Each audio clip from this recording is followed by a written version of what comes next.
इतने दुनिया के सर्वाधिक लोकप्रिय होना, ताकतवर होना, देश के करोड़ों लोगों के नेता के रूप में उनकी पहचान तो एक अलग ही अगर किसी और को होता तो मुझे लगता कि पता नहीं उन्हें कितना घमंड होता। पतालकोट में क्या है, पर्यटन की दृष्टि से क्या बढ़ा सकते हैं, क्योंकि हमारा देश का प्रधानमंत्री एक पतालकोट की आदिवासी बहनों के बारे में सोचता है, बुनकर भाइयों के बारे में सोचता है। हमारे पांडुनाथ क्षेत्र में लंबे समय से जो रेलवे ओवरब्रिज की कितने आंदोलन हुए, कितनी मांगे हुई, कभी हुआ नहीं, लेकिन अगर प्रधानमंत्री जी की कृपा होगी तो यह निश्चित तौर पर यह नया रेलवे मार्ग प्रारंभ होगा। ऐसे 6,000 करोड़ के प्रोजेक्ट छिंदवाड़ा में चल रहा है। बताया जा रहा है कि प्रधानमंत्री छिंदवाड़ा को समय देंगे, छिंदवाड़ा के विकास को गति मिले। इसको लेकर सांसद विवेक बंटी साहू ने बीते दिनों प्रधानमंत्री नरेंद्र मोदी से मुलाकात की। 1 महीने में 2 बार गृह मंत्री अमित शाह से मुलाकात की है। हमारे साथ सांसद विवेक बंटी साहू है। बंटी भैया, आपकी मुलाकात प्रधानमंत्री जी से होती है, कैसी रही मुलाकात? देखिए, हमारे प्रधानमंत्री जी की सादगी, उससे मैं अभिभूत हूँ। इतने दुनिया के सर्वाधिक लोकप्रिय होना, ताकतवर होना, देश के करोड़ों लोगों के नेता के रूप में उनकी पहचान तो एक अलग ही अगर किसी और को होता तो मुझे लगता कि पता नहीं उन्हें कितना घमंड होता।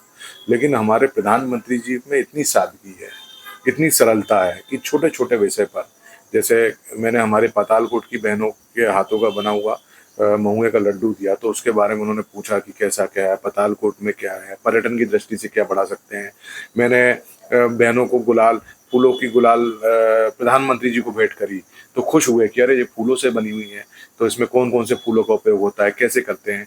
हमारे बुनकर, जो हमारे सोसर के बुनकर भाइयों के द्वारा जो अंग वस्त्र सिले गए थे, वो प्रधानमंत्री जी को भेंट किया, तो बुनकरों के काम को लेकर के कि कैसा चल रहा है, क्या हो रहा है। तो मतलब जो आज दुनिया प्रधानमंत्री जी के रूप में देखती है, वो मैंने आमने सामने देखा, और उनकी सादगी से, उनकी सरलता से निश्चित तौर पर मेरे अंदर और ये आ गया कि हमें और आगे काम करना है, क्योंकि हमारा देश का प्रधानमंत्री एक पतालकोट की आदिवासी बहनों के बारे में सोचता है, बुनकर भाइयों के बारे में सोचता है। उन्होंने मुझे कहा कि आप संसद में पूरा समय दें, पूरी बातचीत उठाएं, क्षेत्र के मुद्दे उठाएं। तो मतलब मुझे अपने आप में अभिभूत हूँ कि ऐसे हमारे प्रधानमंत्री जी से मुलाकात हुई। साथ ही साथ हमारे देश के यशस्वी गृह मंत्री अमित शाह जी से 2 बार मिलने का सौभाग्य मिला, और हर बार विषय यही रहता है, छिंदवाड़े का विकास और उसके सकारात्मक परिणाम। लंबे समय से हमने छिंदवाड़ा वालों ने कभी खदानें खुलते हुए नहीं सुनी थी, लेकिन 2 खदानों की स्वीकृति हुई है। छिंदवाड़े के चाहे केंद्र हो, प्रदेश हो, वहाँ की राशि से सड़कें बन रही है। हमारे पांडुनाथ क्षेत्र में लंबे समय से जो रेलवे ओवरब्रिज की कितने आंदोलन हुए, कितनी मांगे हुई, कभी हुआ नहीं, लेकिन खुशी होती है कि केंद्र की भी परमिशन आ गई रेलवे की, और मध्य प्रदेश से भी 80 करोड़ रुपए का बजट आ गया, 200 करोड़ रुपए के कर्ब की परियोजना है। इतने काम हमारे छिंदवाड़े में आरओबी के ब्रिज बन रहा है, तो इतने काम केंद्र प्रदेश की सरकार से हो रहा है। तो मैं अपने आप को सौभाग्यशाली मानता हूँ कि हमारा नेतृत्व मोदी जी के रूप में, अमित शाह जी के रूप में, और उनसे मिलने का सौभाग्य होता है, तो अपने आप में खुशी होती है। आपने एक स्मारिका भेंट की है। आपने जो है प्रधानमंत्री जी के जन्मदिन पर 100 शिविरों का, आपने स्वास्थ्य शिविरों का आयोजन किया था, उस विषय में क्या चर्चा? जी हाँ, प्रधानमंत्री जी का जन्मदिन 17 सितंबर से लेकर के अटल जी की जन्म जयंती 25 दिसंबर तक के हमने 100 दिवसीय स्वास्थ्य शिविर लगाए थे। उसमें लगभग 85,000 लोगों का निःशुल्क इलाज हुआ। उसमें 55,000 लोगों को हमने निःशुल्क दवाई दी है, लगभग 10,000 करीब ऑपरेशन। तो ये सारी चीज़ें प्रधानमंत्री जी को बताया तो उनको बड़ी खुशी हुई, और खास करके उसमें अधिकतर लोगों के जो ऑपरेशन हुए हमने आयुष्मान से करवाए।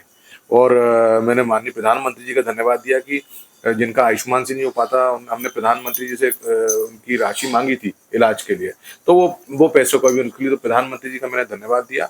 और मैं माननीय उसके लिए मुख्यमंत्री जी का भी धन्यवाद देना चाहता हूँ, क्योंकि प्रदेश सरकार की माननीय हमारे मुख्यमंत्री डॉक्टर मोहन यादव जी, हमारे मध्य प्रदेश के उप मुख्यमंत्री और स्वास्थ्य मंत्री राजेंद्र शुक्ल जी के ने यहाँ अधिकारियों को निर्देशित किया कि जो स्वास्थ्य शिविर लग रहे हैं, इसमें दवाइयों का हो, ऑपरेशन का हो, तो उनका भी धन्यवाद देना चाहता हूँ, क्योंकि प्रदेश सरकार के उनके कारण यह संभव नहीं हो पाता था।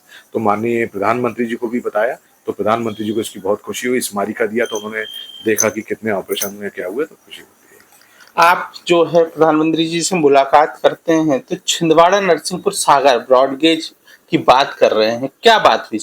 देखिए, यह बहुत बड़ी परियोजना है, और चुनौती यह है कि हमारे जो अमरवाड़ा क्षेत्र में बड़ी बड़ी पहाड़ियाँ हैं, उसको कैसा करेंगे, क्योंकि रिजर्व एरिया भी है फॉरेस्ट का।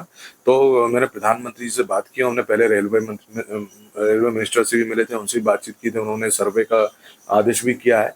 तो यह बड़ी परियोजना है, लेकिन अगर यह परियोजना स्वीकृत होती है तो इसमें एक बड़ा परिवर्तन होगा रेलवे की दुनिया में, क्योंकि दक्षिण से जो उत्तर के लोग आते हैं, उत्तर से दक्षिण जाने वालों को लगभग 100-125 किलोमीटर की दूरी कम होगी, समय बचेगा, पैसा बचेगा।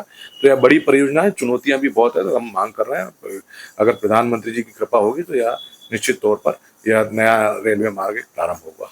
सांसद जी, छिंदवाड़ा में सिंचाई परियोजना 5,000 करोड़ की आती है, और भी छोटे छोटे प्रोजेक्ट मिला लें तो लगभग 1,000 करोड़ के और प्रोजेक्ट, ऐसे 6,000 करोड़ के प्रोजेक्ट छिंदवाड़ा में चल रहा है। बताया जा रहा है कि प्रधानमंत्री छिंदवाड़ा को समय देंगे। हाँ बिल्कुल, उसमें अभी परियोजना प्रारंभ हो जाए, जब पूर्ण हो तो प्रधानमंत्री जी के द्वारा ही हम उसका उद्घाटन करवाएंगे। बड़ी उपलब्धि है कि छिंदवाड़ा का मेडिकल कॉलेज से संबंधित जो हॉस्पिटल है सिम्स का, वो भी हमारी प्रदेश सरकार और केंद्र सरकार की धनराशि से वो बन रहा है। तो मुझे लगता है इस साल के अंत में, अगले साल के प्रारंभ में वो हॉस्पिटल प्रारंभ होगा, तो लगभग हजारों लोगों को उसका लाभ मिलेगा। तो उसमें भी प्रयास रहेगा कि इतनी बड़ी परियोजना, इतनी बड़ी देन हमारी मध्य प्रदेश की सरकार, माननीय मोहन यादव जी की सरकार ने छिंदवाड़ा के लोगों को दिया है कि 800 करोड़ रुपए का हॉस्पिटल। तो उसके लिए भी हम प्रयास करेंगे कि केंद्र से हमारे वरिष्ठ नेतागण आए। पर्यटन की दृष्टि से कहीं ना कहीं हनुमान लोक की चर्चा होती है। आज मुख्यमंत्री आ रहे हैं सौसर पांडुरना, हनुमान लोक को कैसे गति मिलेगी? देखिए, आज़ादी के बाद पहली बार देश की जनता ने देखा कि आध्यात्मिक केंद्रों का भी पुनर्निर्माण हो सकता है और वो सरकार कर सकती है। चाहे अयोध्या का भगवान राम का भव्य मंदिर हो, काशी में भोलेनाथ जी का मंदिर हो, उज्जैन में हमारा महाकाल लोक हो, हमारे सागर में संत रविदास जी की जो 100 करोड़ रुपए की लागत से हमारी सरकार मंदिर बनवा रही है। तो लोगों में एक बड़ा ही सरकार के प्रति सकारात्मक उनकी आध्यात्मिक केंद्रों का निर्माण हो रहा है। और हम सौभाग्यशाली हैं कि हमारे छिंदवाड़ा और लाखों लोगों के जो हमारे आराध्य हैं जाम सांवरी वाले हनुमान जी, वहाँ के लिए हमारी सरकार ने हनुमान लोक की घोषणा करी और काम हो रहा है। और आज भी हमारे मुख्यमंत्री जी आ रहे हैं, तो वहाँ का कार्य तीव्र गति से और बड़ा अच्छा कार्य, भव्य कार्य वहाँ पर चल रहा है। ये थे सांसद विवेक बंटी साहब। उनका कहना बड़ा साफ है कि केंद्र के मंत्री हो, प्रधानमंत्री हो, चाहे गृह मंत्री हो, छिंदवाड़ा के विकास